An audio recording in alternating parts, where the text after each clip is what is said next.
வீடியோவில் சொல்ல மாதிரி நம்ம ஆஸ்டால சும்மா ஒரு ஷாப்பிங்க்கு வந்திருந்தோம்.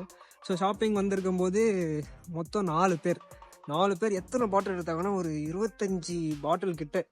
நிறைய ஃபுல்லாக சரக்கு தான். எல்லாம் அங்கே உள்ள எல்லாம் வச்சுட்டு அவன் சிசிடிவியில் கேமராவில் வந்து பார்த்துன்னு இருக்கான். யார் செக்யூரிட்டி பார்த்துட்டுக்கப்புறம் 2 பேர் ஓட்டிட்டாங்க. 2 பேரும் பிடிச்சி எங்கெங்கிறது பாட்டில் எடுக்கிறாங்க. பேண்ட்டுக்குள்ளேருந்து இந்த இந்த சைட்லேருந்து அவ்வளோ பெரிய ஜாக்கெட் போட்டு வந்து உள்ள எல்லாமே சரக்கு தான். அந்த மாதிரி பிடிச்சி ஒரு கதவுல அடைச்சி வச்சுருக்காங்க. இப்போ வந்து கால் பண்ணியிருக்காங்க. டேரெக்டாக வந்து மேபி டீபோர்ட் பண்ணாலும் பண்ணுவாங்க. அது என்னன்னு தெரியல.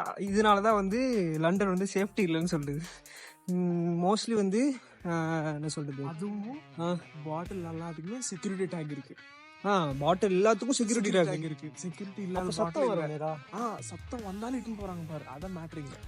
இதே வந்து போன தடவை என்ன ஆச்சுன்னா, அந்த பாட்டில் நாங்கள் காட்டுறோம் இருங்க. அந்த பாட்டில் நான் காட்டுறேன். லாஸ்ட் வீடியோ எண்டில் வந்து நான் பேசிட்டதுக்கு அப்புறம் நீங்கள் பாருங்கள் செக்யூரிட்டி எப்படி அவங்கள பிடிக்கிறாங்க. இதே இடத்துல லேடிஸும் நிறைய பேர் இருப்பாங்க. லேடிஸை வந்து செக்யூரிட்டி பிடிக்கவே கூடாது.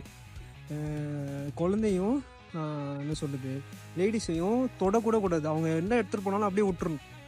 இதே வந்து மேலே இருந்ததுனால பிடிச்சி உள்ளே வந்து அவங்கள இதே நம்ம ஊராக இருந்தால் அடிப்பாங்க.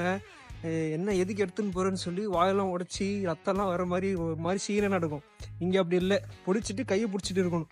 இதே அந்த அவன் போதையில் இருந்து நீங்கள் அடித்து அவனுக்கு ஏதாவது ஆச்சுன்னு வைங்களேன், அப்போ வந்து உங்கள் மேலே தான் வந்து அப்படியே ஆப்போசிட்டாக மாறிடும்.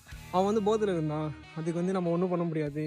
உன் தப்பு தான். உன்னோட ரூல்ஸ் என்ன, பிடிக்கணும். பிடிச்சி அவன் டேரெக்டாக ஆஃபீஸரை கூப்பிட்டான். இப்போ என்ன நடக்குதுன்னு தெரில. உள்ள ரூமில் போட்டு மூடி வச்சிருக்காங்க.